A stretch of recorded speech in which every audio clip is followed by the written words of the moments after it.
Constantinople had been the imperial capital since its founding in 330 by Roman Emperor Constantine the Great. Over the next 11 centuries, the city faced numerous sieges, but was captured only once before, during the Fourth Crusade in 1204.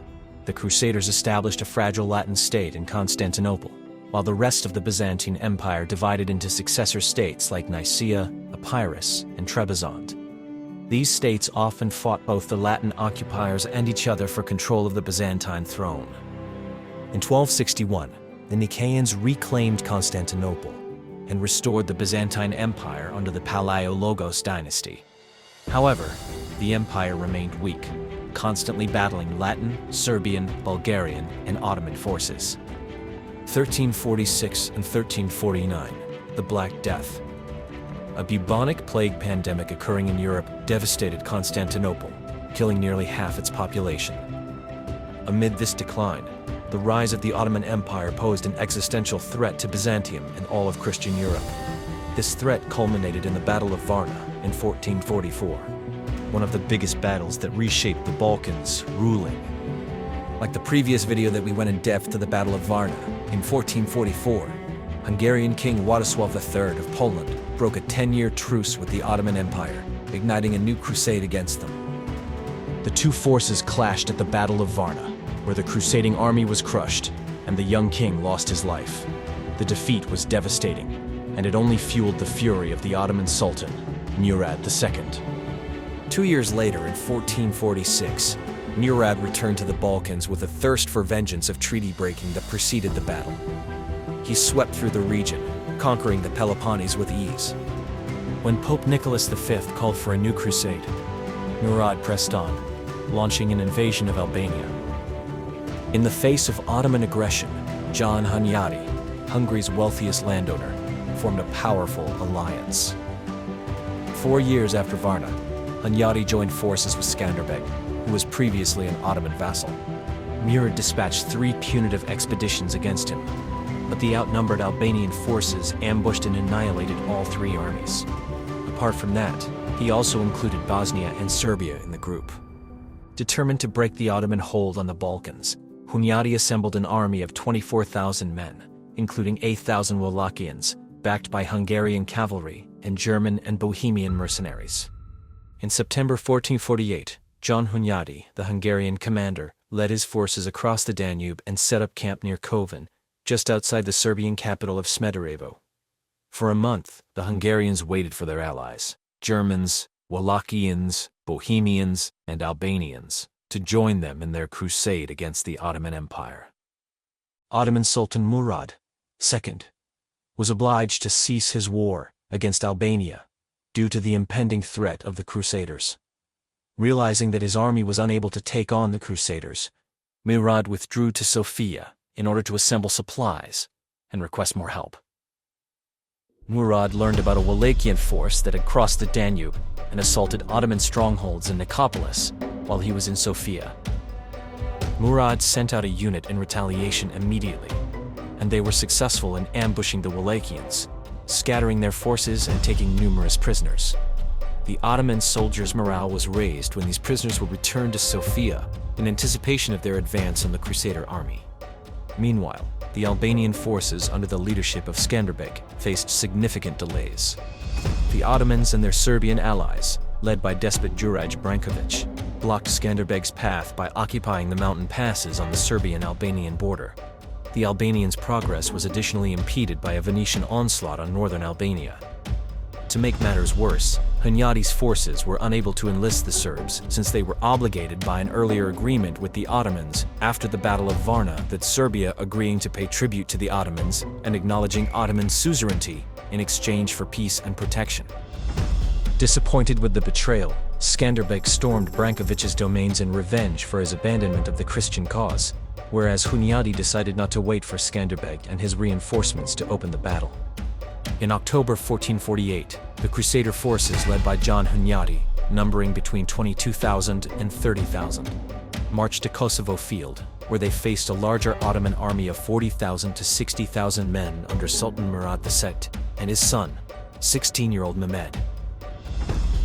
Hunyadi, expecting the Ottomans to still be in their capital at Edirne, was caught by surprise when they appeared before his army on October 17th.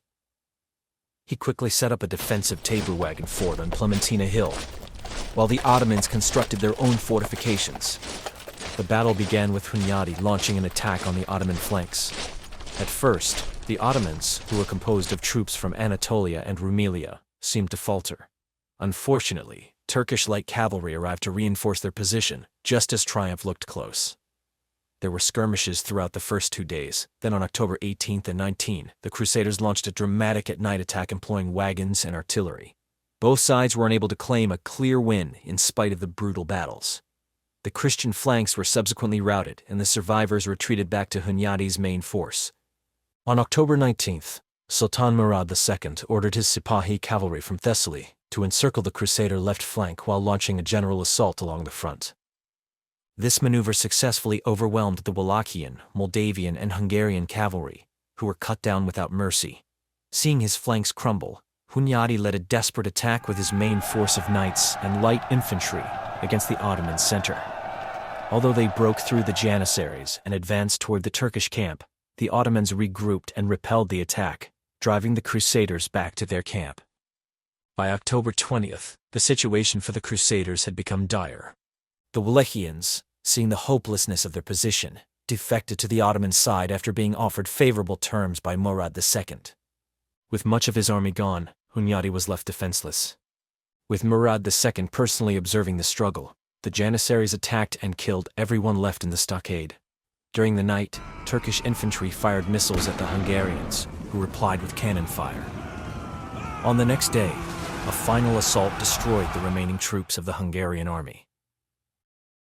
After their defeat at Kosovo Field, the Christian Balkan states fell one by one under Ottoman control. John Hunyadi was captured by Juraj Brankovic, who sought revenge for the damage caused by Hunyadi's army. Hunyadi's release was secured through a hefty ransom, the return of disputed lands, and a marriage pact involving his heir. Despite this setback, Hunyadi continued to defend Hungary against Ottoman invasions. Murad II, in retaliation for supporting Hunyadi, subdued Wallachia in 1449 and Albania in 1450. Murad's death in 1451 saw his son Mehmed II ascend the throne with an unrelenting ambition: the conquest of Constantinople, the jewel of the Byzantine Empire. By then, Constantinople had faded from its former glory. Its population had dwindled to a mere 50,000 to 100,000, and vast sections within its once formidable walls lay deserted, reclaimed by nature, or turned to meager farmland. Constantine the Thumist, the beleaguered Byzantine emperor, clung to a diminished coastal territory, compelled to pay tribute to the Ottoman Sultan. But determined to break free from the shackles of paying tribute to the Ottoman Sultan, boldly threatened to support Mehmed's ambitious cousin Orhan in a bid to seize the Ottoman throne. Outraged by this defiance, Mehmed II swiftly declared their existing treaty null and void, making the imminent conflict happen. Meanwhile, with the throne of Mehmed II, all European courts underestimated him, believing that his youth and inexperience would prevent him from seriously challenging Christian power in the Balkans and the Aegean. Some even celebrated his rise, hoping that he would falter. Mehmed, however, proved them wrong. By early 1452, Mehmed had begun constructing a second fortress, Rumeli Hisar, on the European side of the Bosphorus. This strategic move ensured Ottoman control over sea traffic in the Bosphorus and protected against potential threats from Genoese colonies on the Black Sea coast. After the fortress was completed in August, Constantine had to make a terrible decision. He gathered his forces inside the historic walls of Constantinople, frantically gathered supplies, and frantically sent out cries for help throughout Europe. However, in spite of his passionate pleas, the city's fortifications were only reinforced by a small fleet of Venetian vessels and a meager force of 1,000 well-trained mercenaries under the command of Giovanni Giustiniani. The matter worsened day by day, culminating in October 1452. Mehmed issued the order to station a large garrison in the Peloponnese to prevent Constantine XI from receiving aid from his brothers in southern Greece. The army defending Constantinople was relatively small, totaling about 7,000 men, 2,000 of whom were foreigners, including 500 Ottomans loyal to Prince Orhan, supported by a scant dozen cannons and 26 ships, 5 from Genoa, 5 from Venice, 3 from Venetian Crete, 1 from Ancona, 1 from Aragon, 1 from France, and about 10 from the empire itself. Adding to their ranks were over 30,000 local conscripts, hastily pressed into service. The Ottomans had a much larger force, numbering between 50,000 and 80,000 soldiers, including 5,000 to 10,000 elite janissaries. They also brought 70 cannons and an elite infantry corps to the battle.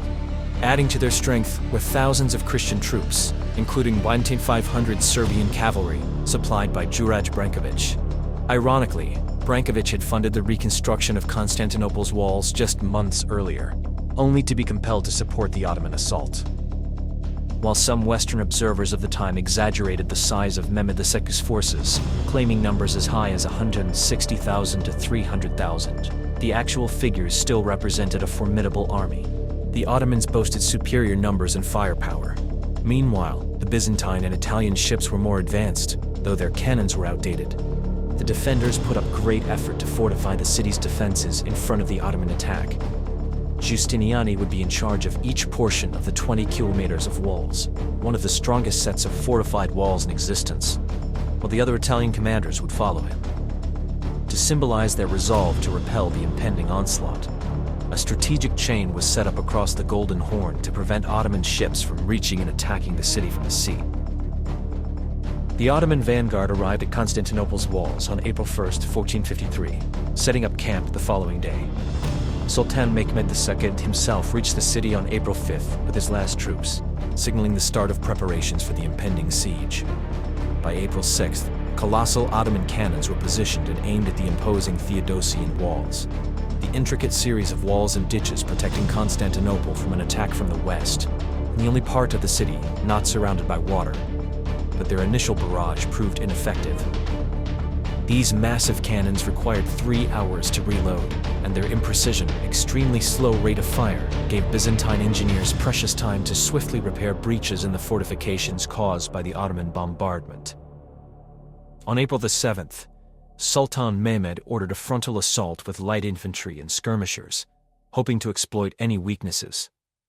However, the determined defenders of Constantinople repelled the Ottoman attackers with ease. Over the following days, the Byzantines made several daring sorties on April 8th and 9th, attempting to disrupt Ottoman siege operations. Yet these efforts yielded no tangible gains. Undeterred, Sultan Mehmed intensified the bombardment of Constantinople's defenses on April 11th, unleashing a relentless rain of artillery fire that persisted throughout the entirety of the siege. As desperation grew, the Ottomans resorted to nighttime assaults on April 17th and 18th, hoping to catch the defenders off guard, but the defenders held on. In the midst of the sea, the Ottoman navy faced an insurmountable obstacle. Mehmed's fleet was unable to break through the chain barrier across the Golden Horn, but on April 20th, 4 Christian ships managed to slip past the Ottoman fleet after some heavy fighting, boosting the defenders' morale. Angered by this, Mehmed ordered the construction of a road of greased logs across Galata on the north side of the Golden Horn and dragged his ships over the hill, directly into the Golden Horn on 22nd April, bypassing the chain barrier, demoralizing the Byzantines. On April 28th, the Byzantines tried to destroy the Ottoman ships in the Golden Horn using fire ships, but the attack failed. Ottoman forces retaliated brutally by impaling captured Italian sailors in full view of the city's defenders. In retaliation, the defenders brought their Ottoman prisoners, 260 in all, to the walls, where they were executed, one by one, before the eyes of the Ottomans. With the failure of their attack on the Ottoman vessels, the defenders were forced to disperse part of their forces to defend the seawalls along the Golden Horn. After these inconclusive attacks, the Ottomans sought to break through the walls by constructing tunnels beneath the city walls to mine them from mid-May to 25 May. But the Byzantines, led by the German engineer Johannes Grant, countered these efforts by intercepting and destroying the tunnels. Mehmed offered to lift the siege if the city was surrendered, promising safe passage to the emperor and his people. However, Emperor Constantine refused, vowing to fight to the death. On May 26th, preparations began for a final all-out assault. On 28 May, as the Ottoman army prepared for the final assault, mass religious processions were held in the city. On the fateful day of the 29th, the Ottoman Sultan ordered a full-scale assault. The city quaked under a massive bombardment, followed by waves of light infantry. Despite their overwhelming numbers, they could not breach the walls held by the steadfast Giustiniani. The relentless artillery of Mehmed's forces shattered sections of the gates near the gates of St. Romanus, prompting the deployment of 3,000 elite janissaries to exploit the breach. The Byzantines, fighting with every ounce of strength, managed to hold their ground once more. Yet, in a dramatic turn, the janissaries seized one of the towers and planted the Ottoman flag. Amidst the chaos and bloodshed, Giustiniani, the stalwart defender, was grievously wounded and had to be carried away from the battlements, his absence a heavy blow to the city's beleaguered defenders. The defenders lost all morale when several hundred janissaries stormed the city near the gates of St. Romanus. The once unbreakable Byzantine walls buckled. Panic overcame the populace and defenders as they desperately attempted to board ships and flee the collapsing city. According to sources, the emperor was murdered after making a valiant attempt at a counterattack close to the gates of St. Romanus with his remaining guards. Thus, the final Roman emperor passed away along with his realm. When Sultan Mehmed II finally entered Constantinople on June 2, 1453, he was met with a scene of catastrophic devastation. The once glorious city lay in ruins, its splendor reduced to rubble by the relentless looting of his troops. Churches, the very symbols of Byzantine faith and culture, were desecrated, their treasures stolen, and their sanctuaries defiled. As soon as the Turks were inside the city, they began to seize and enslave every person who came their way. All those who tried to offer resistance were put to the sword. In many places the ground could not be seen, as it was covered by heaps of corpses. According to Nicholas de Nicolay, slaves were displayed naked at the city's slave market, and young girls could be purchased. Everywhere there was misfortune. Everyone was touched by pain when Mehmed entered the city. There were lamentations and weeping in every house, screaming in the crossroads, and sorrow in all churches. The groaning of grown men and the shrieking of women accompanied looting, enslavement, separation, and rape. The fall of Constantinople wasn't just a military conquest, it was the cataclysm that shattered the medieval world. As the last bastion of the Byzantine Empire crumbled, it marked the violent end of the medieval era, a world transformed in the flames of devastation. This single event reverberated through history, sparking the Renaissance's fiery rebirth, igniting the ages of discovery and colonization, and unleashing centuries of relentless warfare between the European powers and the Ottoman Empire. See you in the next battle video. Leave in the comments the battle that you want us to go in depth. Please hit that thumbs up button below, don't forget to subscribe, and thank you for watching.